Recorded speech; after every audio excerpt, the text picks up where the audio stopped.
Saudara-saudari terkasih, apakah saudara sudah memulai hari ini dengan penuh sukacita dan punya niat untuk berbuat baik meskipun kecil?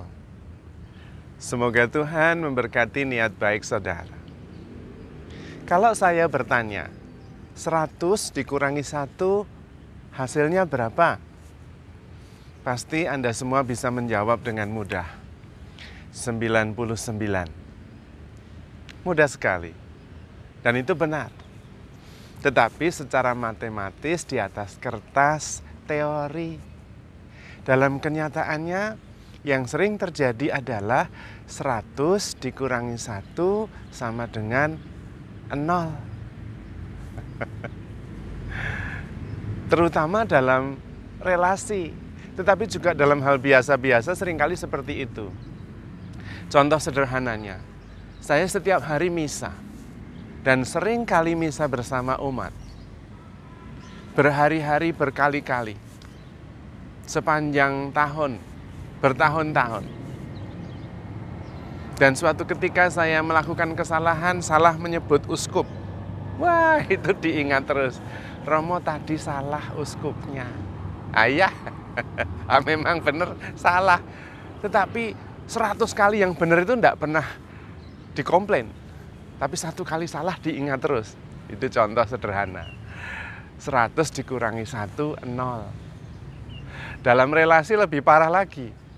Anda sudah berbuat baik 100 kali, menciptakan kenangan indah beratus-ratus kali, lalu suatu kali melakukan sesuatu yang sangat bodoh. Dan kemudian yang 100 itu udah hilang. 0. Relasi seperti tidak ada lagi. Dan itu seringkali terjadi. Padahal menurut saya, kenangan yang indah maupun kesalahan yang dibuat itu sudah sama-sama berlalu. Tapi yang diingat adalah yang salah. Yang menyakitkan, yang emosional, itu yang jelek-jelek, yang negatif. Yang bagus-bagus cepat dilupakan. 100 dikurangi 1, 0. Dalam relasi itu sering kali terjadi. Meskipun sama-sama peristiwanya sudah berlalu, tapi yang diingat-ingat, yang membekas itu yang menyakitkan hati. Yang tidak menyakitkan hati lupa. Padahal lebih banyak. Karena pada waktu sakit hati, emosi kita itu lagi kesel, lagi marah, lagi merasa tidak dicintai, tidak dihargai, pokoknya negatif. Dan pada saat itu, emosi-emosi yang negatif itu menutup emosi yang positif. Karena emosi itu tidak bisa berada bersamaan, harus gantian. Maka kalau emosi negatif yang dominan, ya yang positif hilang. Parahnya adalah ketika kita mengambil keputusan pada saat ketika emosi kita itu negatif, pada saat kita dikuasai oleh emosi yang tidak baik. Padahal emosi yang tidak baik, yang negatif itu bisa berubah menjadi baik. Dan emosi itu memang berubah-ubah cepat sekali. Lah parah sekali kalau kita mengambil keputusan penting bersifat tetap, tetapi berdasarkan emosi yang berubah. Parah sekali. Dan itu sering terjadi dalam relasi.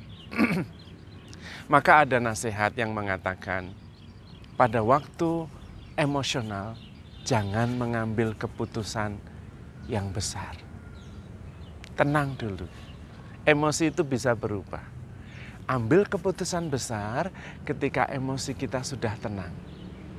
Batin kita tenang, hati kita jernih, ambil keputusan. Pasti keputusannya baik. Dan kita tidak menyesal. Para ahli konsultan perkawinan seringkali menasihatkan pada pasangan-pasangan yang dalam situasi sulit relasinya. Mereka, para ahli itu biasanya menganjurkan, coba kenang lagi saat-saat Anda berdua itu saling mencintai, saling membutuhkan, siap berkorban untuk apa saja, dan sangat ketakutan kalau berpisah. Ingat kenangan itu, saat-saat itu, dan munculkan semua emosinya. Dan memang ketika emosinya muncul, maka kemudian energi-energi positif juga muncul. betapa dulu sangat mencintai, bahkan siap berkorban untuk apapun juga. Dan betapa takutnya kehilangan pasangan. Dan ketika emosinya juga muncul bersama kenangan itu, maka emosi-emosi negatif yang lain itu mulai redup. Karena emosi itu dominan, tidak bisa bersamaan, gantian. Nah, itu nasihat-nasihat yang sangat penting dan positif. Karena memang emosi dan pikiran kita itu berbahaya. Kalau kita mengambil keputusan pada saat emosional, kita bisa menyesal seumur hidup. Karena mengambil keputusan yang tetap sifatnya berdasarkan emosi yang berubah-ubah dan tidak tetap. Maka sangat mungkin ketika perasaan yang berubah, penyesalan muncul, tapi terlambat. Maka kalau bisa, kita mengingat pada waktu kita SD dulu. 100 dikurangi 1 sama dengan 99. Kalau pasangan, saudara kita, sahabat kita melakukan satu kesalahan, diterima, tetapi disadari bahwa itu memang manusiawi. Masih ada 99 kebenaran dan kenangan indah yang tak terlupakan, yang seharusnya itu menjadi kekuatan dalam kita bereaksi dan mengambil keputusan. Bukan sebaliknya, tidak seimbang kalau sebaliknya. Apalagi kedua-duanya sudah berlalu. Dan kita bisa menentukan masa depan berdasarkan keputusan-keputusan kita sekarang. Maka penting kalau mengambil keputusan tidak berdasarkan emosi, tetapi berdasarkan kasih. Gereja menganjurkan kepada kita semua in unum caritas. Dalam segala hal, cinta kasih yang dijadikan dasar. Pengambilan keputusan, memilih sesuatu yang penting, bereaksi berdasarkan cinta kasih. In dubium unitas. Pada saat kita ragu, kesatuan yang diutamakan. Itu adalah bimbingan yang bisa menyelamatkan kita dari sebuah keputusan yang membuat kita menyesal pada akhirnya. Motivasi kasih. Dan begitu banyak orang yang menjadi besar karena selalu digerakkan oleh belas kasihan, motivasi kasih. Seperti Tuhan Yesus sendiri. Tuhan mengampuni orang berdosa, mengampuni kita karena mencintai kita. Tuhan Yesus ikhlas menderita di kayu salib karena mencintai kita.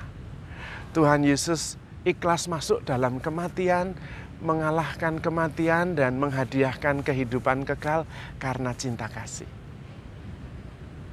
Bapa Suci Yohanes Paulus II, Bapa Suci Fransiskus, Bapa Suci Santo Benediktus melakukan segala-galanya karena mencintai Tuhan Yesus dan mencintai gerejanya, mencintai kita semua. Para martir ikhlas mengorbankan nyawa karena mencintai Kristus dan mencintai gerejanya. Kalau kita bisa digerakkan oleh cinta kasih dalam pengambilan keputusan-keputusan kita, dalam sikap-sikap kita, dalam reaksi-reaksi kita, maka kita akan selalu selamat dan berbahagia. Karena itu mengambil keputusan jangan berdasarkan emosi. Emosi yang berubah-ubah, apalagi keputusannya bersifat tetap. Kalau bisa kita seimbang, tetapi terutama dalam segala hal cinta kasih yang paling utama. 100 dikurangi 1, kalau bisa bukan hanya menjadi 99, malah menjadi 200. Dan itu yang terjadi ketika Santo Paulus mengatakan kepada kita semua, di mana dosa bertambah, rahmat Allah berlimpah-limpah. Ketika kita berdosa, Tuhan makin mengasihi kita. Apakah berarti kita boleh berdosa terus? Tidak. Tetapi karena kita berdosa dan Tuhan tetap mengasihi, maka kemudian kita menyadari betapa besar kasih Allah kepada kita. Dan karena itu kasihnya kita rasakan berlimpah-limpah. Kalau bisa 100 dikurangi 1 menjadi 300, menjadi 500. Sehingga ketika kita disakiti, kita justru makin mengasihi. Dan itu baru luar biasa. Kalau 100 dikurangi 1 lalu menjadi 0, wah itu sudah biasa. Dan hasilnya penyesalan. Tetapi kalau 100 dikurangi 1 menjadi 500, itu baru murid Kristus. Maka saudara-saudari terkasih, mari kita pertama-tama menyadari kasih Allah yang berlimpah-limpah. Betapa kita begitu dikasihi oleh Tuhan. Dan kemudian kita bisa mengambil keputusan yang sesuai dengan pengalaman kasih itu. Maka handle yourself with care, because you are loved. Tuhan memberkati.